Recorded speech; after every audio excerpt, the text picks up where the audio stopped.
In this episode of Athletic Training Chat, we have Mike Kahn, who is highly focused on the industrial setting, working out east, and really promoting athletic trainers in this setting and the value we can bring, and really some of the positives that come along with working in that setting, from hours to compensation to still being able to use the full spectrum of our skills as athletic trainers, which I know for me, moving into the clinical setting has become something I've had to adapt to and find other ways to maximize my skill set, missing some of the things I got to do in that traditional setting on a daily basis. So Mike presents a great overview of the industrial setting and a lot of the options that come with it. So it's a great opportunity to hear more about that and some different things you can do if you're looking to move into that setting.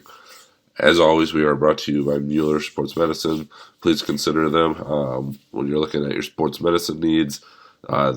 So many good things happening there that I wish I could talk about, but they've got a lot of things coming that are just going to try and make our jobs as ATs better, more efficient, and at the highest quality. So please give them a consideration for all your sports medicine needs. But without further ado, please enjoy this episode.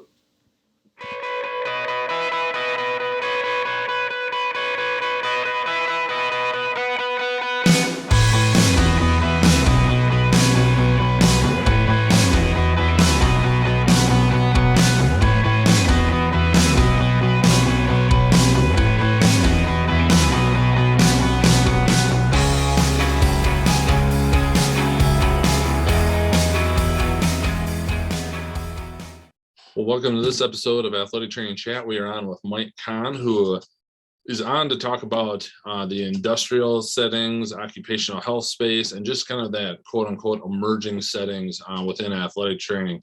He does a lot of connecting around the country in regards to those, and actually reached out to us, which we always encourage because we want people to come tell us their story. We're happy to have you. And so here we are. We finally got schedules coordinated. But before we get into talking about the industrial setting, which I'm very intrigued to hear about, we've had a few people on the past that have worked in this setting. I'm going to turn it over to Mike to just give a little bit more background on how he ended up where he is today, and then we'll get talking about it. Sure. Yeah. Thanks for having me, Joel. I'm really excited to be able to talk to you here. So quick background on myself and kind of the career arc, because I'll tap back into that. I think that's kind of important here. Went to school at Temple University in Philadelphia, originally from the Philadelphia area. When I graduated there, I was lucky enough to get a job pretty quickly, a lot more quickly than I thought I would, in a PT clinic. I wasn't sure exactly where I wanted to go. I was pretty certain I didn't want to do the traditional setting with college or even high school athletics, as much as I liked my high school internship. Actually, I got to intern at my own high school that I went to, but I wanted to find something a little different. So I started the PT clinic, and, it was okay. It ended up being more or less what I assumed and kind of worried it would be, which is, aid responsibilities, handing out hot packs, running insurance cards, and, just kind of being that, extra person on hand, not really getting to exercise my full capabilities. Right. Sure. So that was pretty quick. That was just a few months. And around that same time and through school, I'd worked at a gym. I'd worked at some gyms, and, the last gym I was at was a ton of fun. The people were great. I learned a lot. I did personal training sessions. I did fitness instructor classes, and I did all different kind of levels, beginner to advanced. And so, I did that total for about 4 years, but 2 years out of school. And again, still trying to find that niche that I really wanted to get into. I was throwing my resumes out to hospitals, thinking that there might be a good opportunity at a hospital somewhere. And, as luck would have it, one of the clients I've been working with for a while is having this conversation with me about, what are you thinking about doing? What would you like to do? Is this what you want to do, being at the gym? And I explained the same thing to him, and he put me in touch with his quote unquote friend at the time, who for close to 10 years now has been my supervising physician. And that's where I am today in the emerging setting, in the industrial setting specifically. So when I first came across the opportunity, I first started as a per diem because I knew nothing about this setting. I didn't even know it existed. And I didn't want to just dive in head first. I'd have to relocate a little bit. And, so I did per diem for about a year and I fell in love with it immediately. So the moment the full-time position opened up, I jumped right in then. Once I got a taste of it, I said, this is really, really cool. I never thought as an athletic trainer, we would have an opportunity to care for the general public as I was able to in this setting. Sure. So, I started as a per diem. A few years went by, or I'm sorry, 1 year went by and I, jumped on full time. So I was full time for a few years. As our company grew, there was more leadership opportunities. I was able to step in a manager role where I supported a team of other athletic trainers. As we grew more, I had an opportunity to become, what we coined as a senior division manager because we continue to grow. We needed more leadership infrastructure to support that growth. And, so where I'm at today is I do some of the clinical stuff still, but my focus has become a little bit more business-minded, administrative, managerial.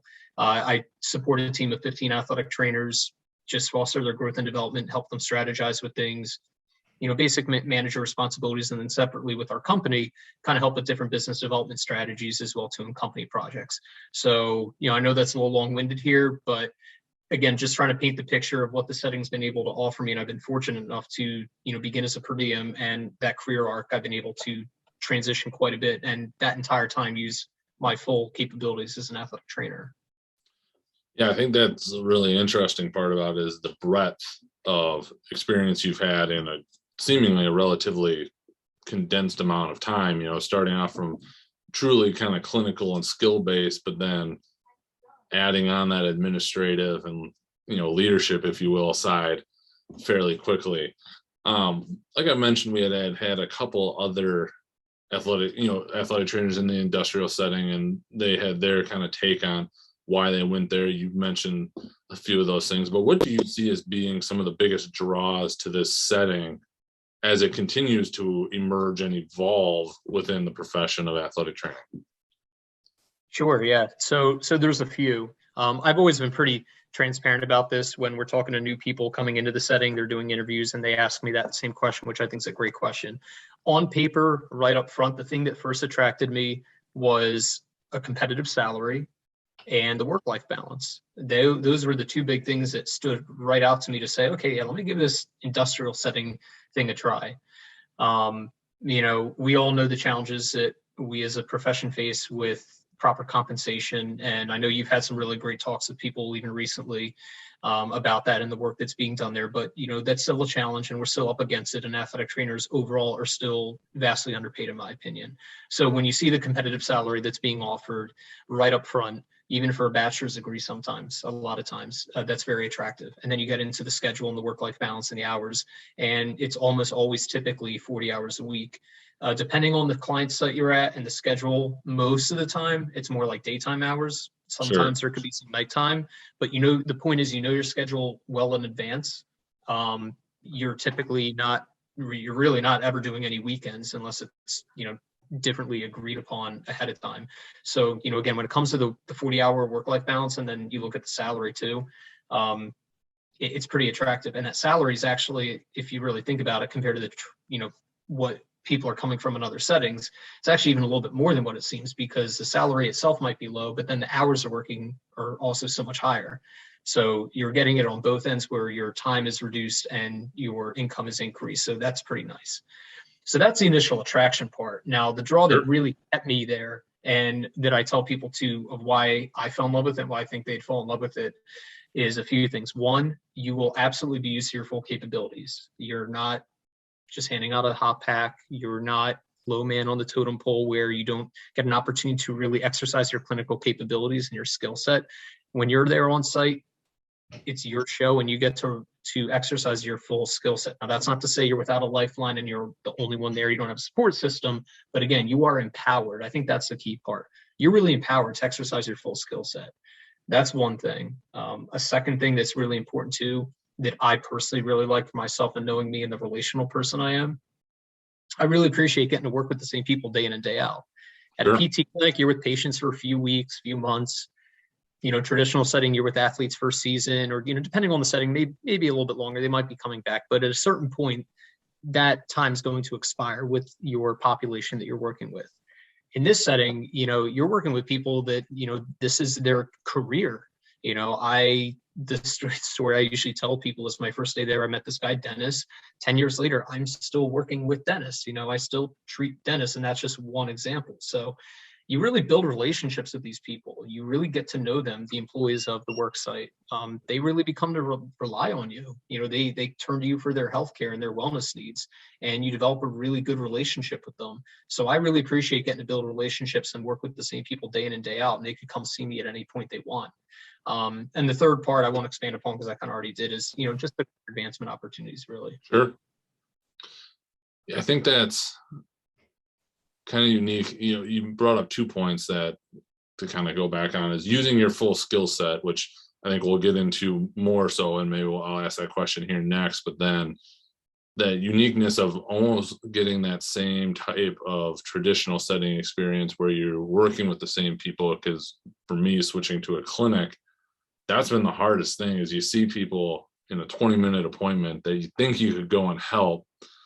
If only you could see them back, 2 times for the next 2 weeks where you could really, but unfortunately it's just not set up like that currently, although we're working on it. But I think that's something that I hadn't really given that a thought yet. So I'm glad you brought that up. Yeah. In terms of using your full skill set, I could see that where for some, everybody coming out of a traditional, in quote, setting, with your AT program, all your skills being used, different ones being highlighted depending on where you're working. What do you see as like using your full skill set? Like, what does that mean to you? Or how would you relay that to someone? Because I'm guessing you're probably not taping 30 ankles a day, different type of skill set, but using other ones that you wouldn't use if you were working with a team. Right. So what I typically mean by that is we could start with the injury care part of it, because Sure. that's a huge part of what we do, right? We're jack of all trades, but the injury care part is a huge thing. We're, subject matter experts when it comes to ortho and MSDs and stuff. So in that regard, when there's a employee that comes to us, or, we refer them as a patient right now, when they come to you, you see them through and through. You do the evaluation. It's your evaluation. You develop the treatment protocol. You're the one to initiate and schedule the follow-up appointments. And of course, every case is a little different. Every injury is a little different. And sometimes they need referrals. You're the point person for the referrals. Now, again, what I mentioned before is it's not like you're the one and only person without a lifeline, and you have to be in this situation of, well, what if I don't know if I'm really ready for that challenge yet, or what if I make a mistake? You have, at least for us, we have a supervising physician on hand that if we're stumped, we're not really sure, we need some guidance here, we give them a call. Again, I have 15 athletic trainers. If they're stumped on something, they could bounce an idea off of me as well too. So they could go out and give me a call for something. More serious and more immediate cases, we'll probably call the supervising physician. Sure. But in the injury care realm, you have a patient where you could be the one sole provider for them through and through, from the moment they have the injury to the moment that they're fully resolved, and then even providing them continued care beyond that on the floor. So their injury is fully resolved. Well, you could go on the floor and provide job coaching and ergonomic evaluations and still provide some tips and tricks for them along the way to prevent a re-injury for that injury, or, any injury really. So just in the injury, landscape, you're at the forefront and you have an ability to see the entire thing through. Beyond the injury part, we're pretty well versed, and we have a pretty good education with other things outside of just injury. We have a good education on prevention. We have a pretty good education on wellness. We have a pretty good education on nutrition, and some of us focus on some of those areas more than others and kind of beef those skill set up, maybe in continuing ed classes. But again, we're well versed in jack of all trades. In this setting, you have an opportunity to initiate and create these programs and projects. You want to do a wellness event. Our company, Pivot, we have a robust ergonomics program. So that affords us an opportunity to do things outside of the clinic as well, too. So again, really anything that you feel that you had learned and picked up along the way between school or con ed classes, you have an ability to do that. And most of the time you have an ability to initiate it yourself. That's awesome. Yeah. So that all sounds great. Everybody wants to work industrial. But what are from your experience, some of the maybe downfalls or the not so bright side of this setting? Yeah. And I do love this question, especially for interviews, because I think it's important you paint a full picture, right? Sure. It's not just a highlight reel of what's great. What are the challenges and things to be aware of. So the one thing, and I wouldn't say it's a downfall or a pitfall really, but the one thing that is some getting used to. There's two things. The one thing that can be getting used to for people coming in, and it certainly was for me, is understanding OSHA. You're going to need to learn a lot about OSHA. And OSHA has so many tiny nuances, and things do change and get updated. I've been doing this again a little less than 10 years, and I'm still picking up things along the way. So learning OSHA can take quite a bit, and just understanding the guidelines. And that's really all it is. It's just understanding the guidelines. So, as you're progressing a case, as you're assisting a client potentially with their case management, and we're an assistance to that, it's good to be well versed so you can properly assist. You're not going to be at the forefront of it. You're not the one leading a workers' comp case necessarily. You don't deal with insurance, which is great, by the way, to not deal with insurance. But you are involved. You are a big complementary support piece to the client site. So the OSHA part can be kind of tricky. So I would say that's one of those obstacles or Sure. learning things to get. Probably maybe the biggest one where I've seen some people have a difficult time with is understanding that in this setting, it's a business and it's client focused. It is client driven. So what that means is we really are trying to satisfy the needs of the client. And, we can be in an interesting situation at times. It's a balancing act where we are caring for the person, but we also need to consider the business needs. Now, that does not mean, I want to be clear, that does not mean that the business needs trump the care of the person at all, right. And clients are always very good about that too. Let's take care of the person first and foremost. However, as we're doing that, there are certain business needs and within OSHA regulations that we are trying to consider as well too. So how can we satisfy both properly? With the person still being first and foremost, how can we also consider some business needs and preferences of the client? A lot of times athletic trainers, and I've seen this a few times, a lot of times athletic trainers coming from a more traditional setting, coming to this setting, it's easy for them, and very understandably so. It's easy for them to sit around the athletic training room, kind of wait for some things to happen. In this setting, we're very proactive. If we have any downtime, which again, we could be quite busy just like any athletic trainer. If we do have any downtime, we're really encouraged and guided to, again, create and find opportunities, work on programs, work on projects. There's a ton of safety programs and projects we could do. There's wellness events. There's a lot of stuff we could always be doing. We need to have that active mindset and that active approach and not a passive approach. So that's sometimes an obstacle, I think, for some of the newer athletic trainers in the setting to overcome. Sure. So I just jotted down a note so we can include that. Sure.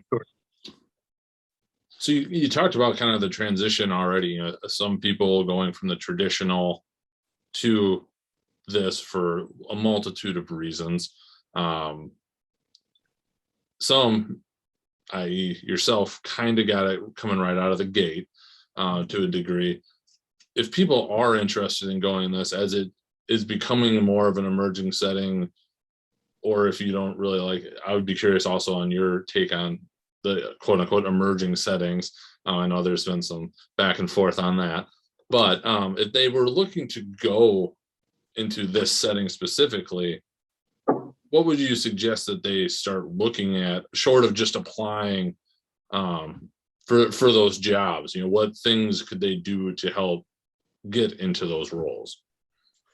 Sure. So at least to my knowledge, really, there are no certifications that are going to boost you or really prepare you that well. The one that I would say could kind of prepare you, though is a little expensive, is the CEAS certification. That's an ergonomic assessor certification. Okay. And that is a very, very good one to have. Now, hopefully, and if you're fortunate like myself, a company will cover that expense. Right. Of course, you're hired at that point, and maybe it's part of your onboarding process, which is what we did.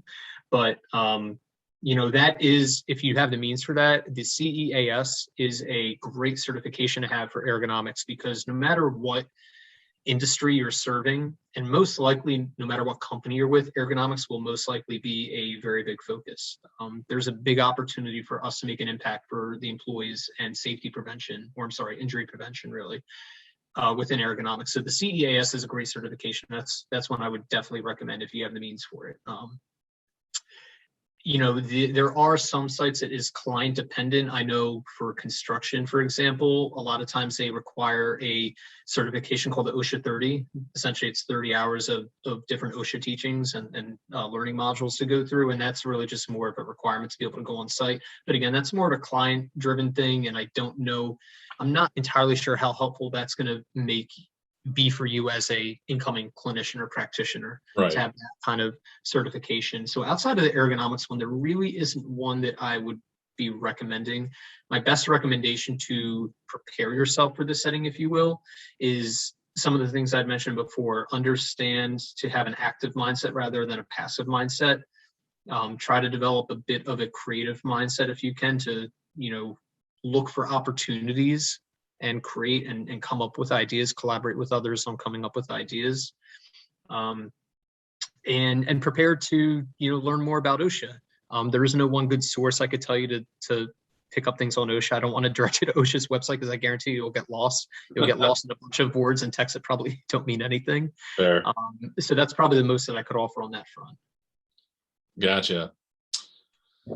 As I kind of referenced, this as a quote emerging setting, you being much more in this setting than I have ever been, probably, or ever will be. Where do you see more coming within this setting specifically? I know everybody talks about the Amazon jobs that are starting to pop up more frequently. I know one of our previous guests works at a beer distributor.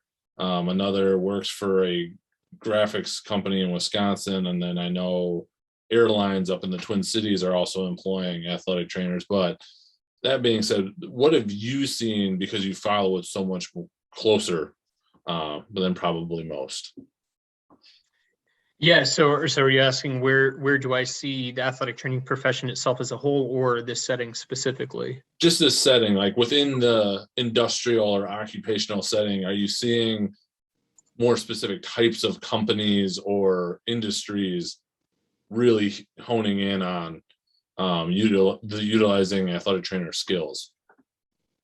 Okay, understand. That's a good question. I'm really not sure. It's funny you did mention the beer distributor, because we do have a beer distributor, and I do have an athletic trainer on my team who I support actually in New York for that as well too. So that is one. Nice. The common ones for us, and this is off the top of my head, I'm sure I'm going to kick myself for forgetting some of them, but the really common ones off the top of my head that we have contracted with is a lot of manufacturing, food manufacturing especially. Okay. That's where I'd cut my teeth. That's a really huge one. Beverage bottling, construction has become one that has been, quite lucrative as well too. And I think that's one that's really recognizing the needs. And there's different worlds in construction. There's flat road construction, and there's vertical construction, which is exactly what it sounds like. Building buildings and large skyscrapers and things of that nature. At least with athletic training, there's some of the few right off the top of my head, a lot within manufacturing, packaging, warehouse distribution. The beer distributor would fall under that, of course. Yep. Look, there are other professions or other medical clinicians that are contracted for some services. It could be pharmaceuticals, it could be mining, it could be the steel mills. Sometimes they will employ maybe an advanced practitioner instead of an athletic trainer, but those are some of the other industries and clients that, our company has contracted with as well too. So, to answer your question, I'm not sure if I see any one industry, growing necessarily, but I will say that over time, I have seen many, many, many different companies recognize the benefit, recognize the impact that they can provide to their employees by having a clinician on site providing some of these services. So I do see that continuing to grow. I suppose for some context here, at least again, with my experience in my company, when I first came on board full-time, I think I was somewhere in the single digits, maybe like 7th or 8th. When I was per diem, there was only 3 full-time, and this was in like 2009, 2010. when I came on full time, I was single digits, and we had actually just crossed the century mark, fortunately, which is a great benchmark. That's a great achievement. So, we're well over 100 athletic trainers now in just under 10 years. That's awesome. Yeah. This wasn't in our kind of pre-plan, but I'm just curious, have you run into anything in trying to work with other healthcare professions? You kind of referenced that, because obviously with a lot of these things, especially ergonomics, you think occupational health, occupational therapy. Have you come across that where that's ever been an issue, and if you have, how have you resolved it? How do you work together? Or any just kind of advice around that area? Yeah, so that's actually something that we continually discuss ourselves internally and try to support, because you see that on two fronts. One, you see that internally. So, we do have contracts at, client sites where we have multiple providers. We have athletic trainers and nurse practitioners, maybe even an EMT. We have multiple people. Each brings, something different to the table, a different skill set. And it's about having those clearly defined roles of who's doing what does that handoff look like, if and when there is a handoff. And so that's something that we're continually looking at to support, because you do have different clinicians from different backgrounds. Sometimes they think they could do certain things, or they want to do certain things. So, that's really, I think, on us to have those clearly defined roles that we can outline for them and support as we go on. Externally, again, we do a lot of referrals at times. There are things that are just beyond our scope, or look, at the end of the day, someone just wants to go to the doctor, and that's totally fine. Each state has their own guidelines and statutes, but we help with the referral process. And so that's another opportunity for us to network and coordinate the care for that employee with an outside clinic. And that's another one where it takes some practice and getting used to, and that's something else that we try to support as well too, because that's not anything that we may always have experience doing. Sure. Coordinating care with multiple providers outside, and just helping them, the outside provider, understand who we are and what we're doing and why we're even speaking to them. And at the end of the day, it's just to collaborate the care of the employee. No, that sounds awesome. It's something that popped in. I've come across them within a much bigger system. How do you navigate what you can and cannot do without encroaching on too many people's turf? Yeah. Sometimes, just like anything in life, in the work setting, sometimes you deal with personalities and, personal preferences and those work habits. And that's just, the work setting and working through those challenges. Yep. Yeah. Well, what else have we not covered in the industrial setting that an athletic trainer could have the potential of doing as part of their role? If anything, if we covered it all, then we did a good job. I'd say a high level overview and kind of skimming the surface. I think that encompasses a lot of it. I think the way I typically phrase it for people when I'm first introducing them to this, or, we have an interviewee that's trying to learn a little bit more about the setting, I typically break it down into three main buckets of what we usually do, plus there's other stuff. Those three main buckets would be injury care, prevention, typically being ergonomics, but it could be a bunch of different safety things. Yep. And then there's also wellness. They're like the three main buckets, but beyond that, there's many sub buckets in those main buckets. And then there's still a ton of other stuff. I mean, there's medical surveillance testing that we could do. And again, this is typically all client driven based on the requests of what the client could be looking for. So, I've done respirator fit testing where I need to properly fit someone for a respirator for when they're working with toxins. We do audiograms. We could do audiograms. We could do functional movement screens. Some clients, we could do pre-employment testing. So that would pretty much be very similar to, pre-participation. There's drug screens. I think it kind of brings me back to anything that you may have picked up along the way between school or Con Ed. Anything you may have picked up on, there's typically an opportunity to do something with that within this setting. And maybe there is something I'm forgetting about or not really honing in on properly right now. It probably sounds a little oversimplified, but you really could do almost anything. Anything that you've been trained to do as an athletic trainer, you could typically do in this setting. No, that sounds great. There was one that you had listed on here, and I wanted to just have you touch base on it. just because you kind of referenced, and we talked about briefly with, salary and fair compensation and just kind of where we're at, the ROI reporting, and what you see and what you look at to add that back, to show the value that you and your team provides, I think would be really interesting. Yeah, and this was one of the things that I found particularly interesting with one of the recent interviews I listened in on with you doing with Nikki Harris, I believe it was. She had mentioned something like this as far as us being able to show our value. Yep.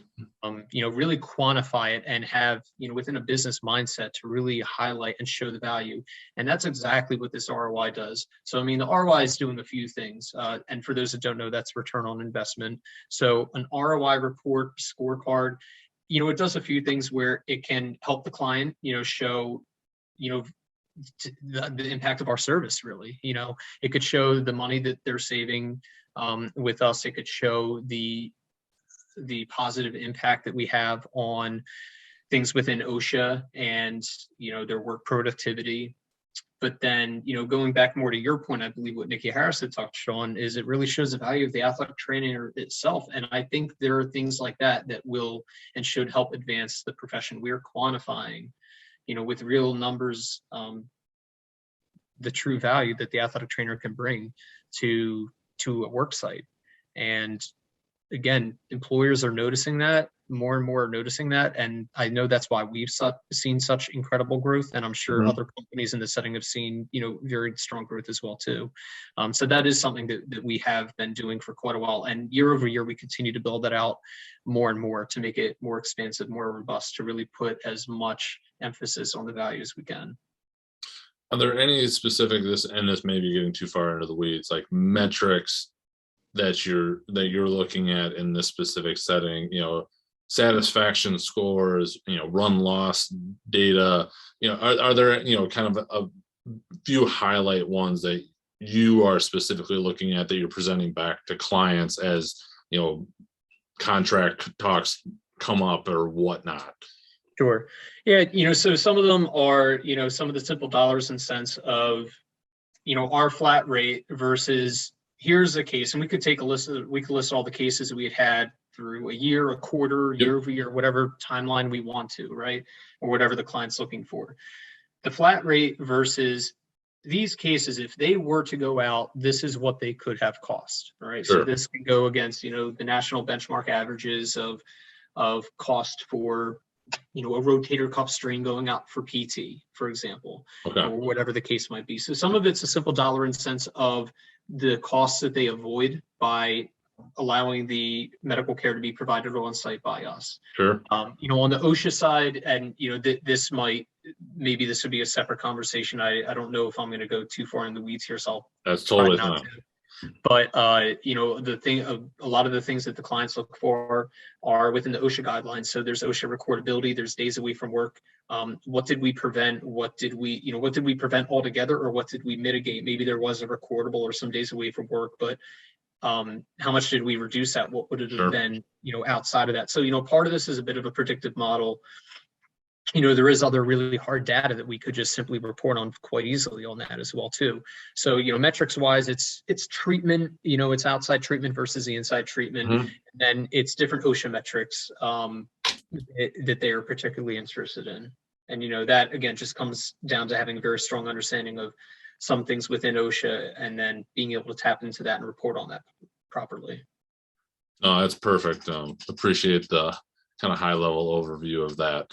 Sure. Plenty of further digging for people to do if they would prefer. Anything else that you wanted to touch on before we jump into the athletic training chat questions? Last thing I'll leave with is that, again, this setting has been incredibly rewarding. We have an opportunity to truly impact someone's livelihood. Thinking back to some things over my time, people had mentioned someone had a pretty nasty hamstring strain that took them out for quite a few weeks. They couldn't bounce their grandchild on their lap. They said that was like a really big deal to them. So that was like one of our motivational factors working through their treatment protocols, right? And then they were able to do that. We're able to help someone with that. We're able to give that to them. There's times that, we've been called for emergency first aid cases, and that doesn't even need to be truly work related, really. I mean, there's people that just have medical conditions, outstanding medical conditions for whatever reason. I've been unfortunate enough to be a part of many TIAs or mini strokes and seizures. I've been a part of way too many seizure calls and stroke calls than I'd really want to be a part of. But I'm on site. We're there to help and support that. So, again, we just have this incredible opportunity to really serve and care for the general public and impact people's livelihood. I mean, they're at work to take care of themselves and their family, and Sure. we're right there with them to help support them. So, I mean, it's incredibly rewarding. Bringing it back to the athletic training profession, I really think this helps advance the profession as a whole. Again, we all know the challenges that we face as a profession with work-life balance, proper compensation, and things of that nature.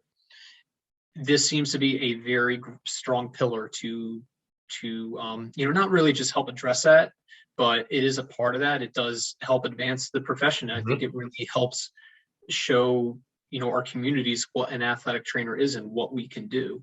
So for all these reasons, I just really love the setting, and I hope more people become more and more aware of the setting, because it's rewarding, it's fulfilling, and it's quite easy, frankly, to take care of yourself while you're doing that. It's a great relationship in that regard. It's very balanced. Oh, that's awesome and well said. So thank you for that. Sure. All right, the athletic training chat questions. Where do you see athletic training going in the next 5 to 10 years? And if you kind of set that example. Yeah, so I don't know. I don't want to be pessimistic and think it might be a little more realistic. I mean, I think we mentioned already there is a bit of an athletic training shortage, and if we see these trends continue, I think people will start to defer to other medical professions. Yep. Or maybe another profession in general. There's a lot of challenges we're up against. We've talked, salary and work-life balance. We've really exhausted that. But I think, some of the other big factors that I've noticed from talking to people and just kind of being a fly on the wall in a lot of conversations has been what support they feel they receive from governing bodies and their association. I know there's a lot of worry and discontent over the possible CPC changes. Yep. I know they could be up against it with that. Depending in some states, there's some state practice acts that are still in effect that kind of limit the athletic trainer and what they truly can do. So I'm going to kind of go back to so much of what I talked about earlier, but depending on the state, not many, but there are some states that do kind of limit the full scope of what the athletic trainer can do. They could do most of what they would typically be able to do everywhere else, but it does require a lot more insight into your documentation and really your approach, and you want to make sure that you're not stepping over any boundaries, obviously. Right. So state practice acts in some states can be a challenge. So to answer your question, there could continue to be a decrease in athletic trainers. I know there's a decrease in programs that are being accredited or choosing to be accredited. Yep. Moving forward here with the master's program. So, I do see, I hope not, but I do see there could continue to be more of a decline. And that's all the more reason why I hope this setting could be more well-known to, kind of help address that need there. Yeah, I'm with you. I think that's a great thing if people are leaving for it because of the salaries, those are no, and hopefully it kind of brings the rest along, and that people, other settings and things will realize, well, if I want to keep people, I need to do what I got to do to keep them, and that hopefully will bring the whole profession along with it. Yeah, I mean, look, I'm sure we've all seen this. If whether you're looking for a job or whether you're trying to stay tapped into the market to understand where things are at, but just a few weeks ago, I saw an assistant athletic trainer job posting, master's required for $32,000. Now, regardless of where you are in the country, $32,000 just isn't going to cut it. I mean, again, we're trying to support ourselves and possibly family. $32,000 isn't going to cut it in the most affordable part of the country, wherever that might be. And this part was not in a very affordable part of the country either, I'll add. Sure. So, I mean that's still very prevalent, obviously. Yep. What advice would you give to yourself as a young athletic trainer? And if you could kind of go back and set when that you would give that advice.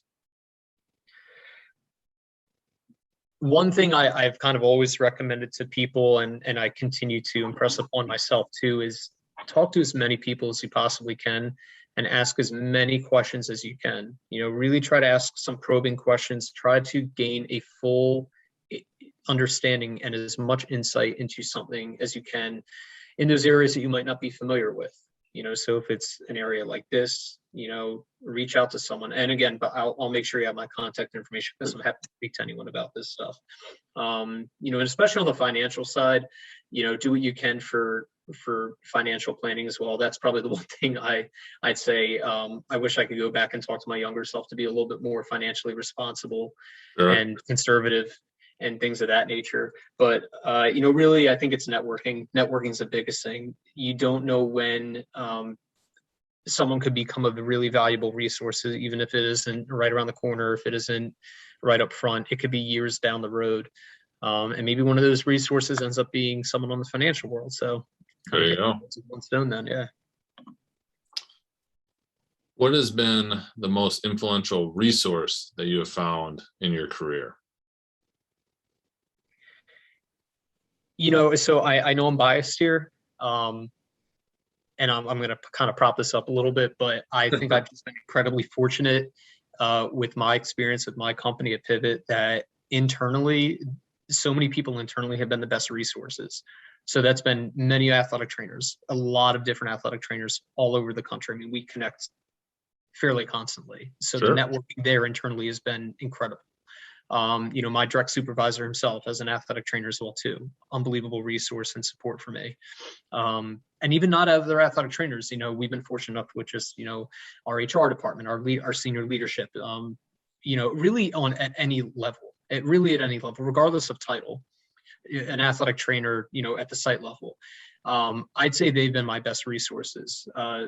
Ones that I've talked to internally and being able to learn from them and bounce ideas off of. Sometimes you just got to vent.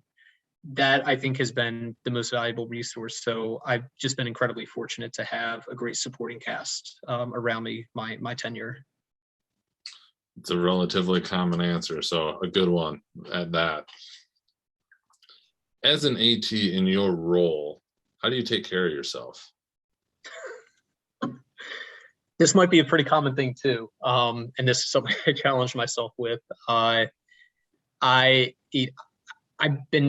Over time, I try to be much better with knowing when to turn off work and set those boundaries and limitations. Sometimes I do.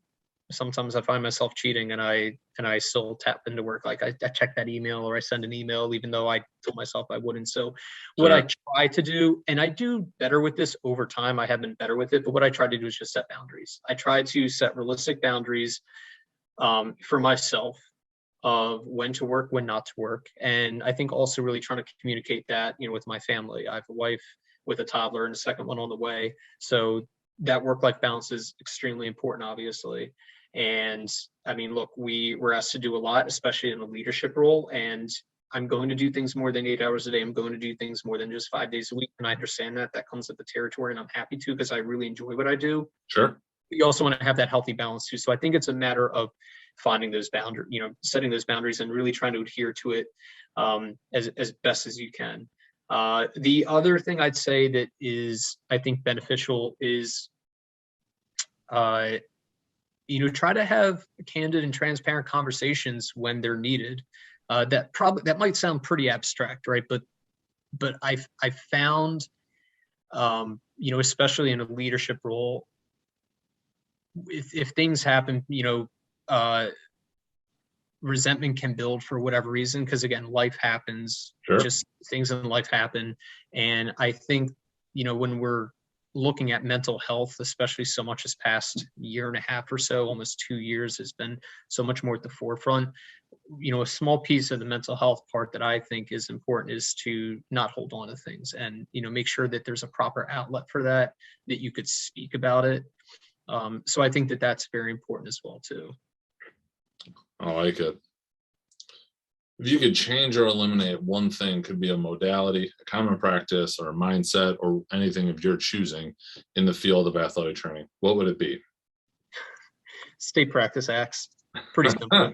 That is the That's first it. of that one. I do like that one a lot. Yeah. I haven't got that one yet, but I like that. Yeah, I have a few thoughts on actual treatment modalities, and honestly, I'm not as strong or passionate on them as some others might be. I have Sure. a few thoughts here and there, but it's a state practice act. So look, at the end of the day, we are unbelievably well-versed, well-educated clinicians that can make a unbelievable impact with people. And the fact that we can be limited in some capacity to, serve our communities, to serve the general public is, I mean, quite frankly, it's just baffling to me. Yeah. It's part of the political game. I think I understand it is what it is. That's just how I chalk it up. You can tell I'm maybe a little jaded from that.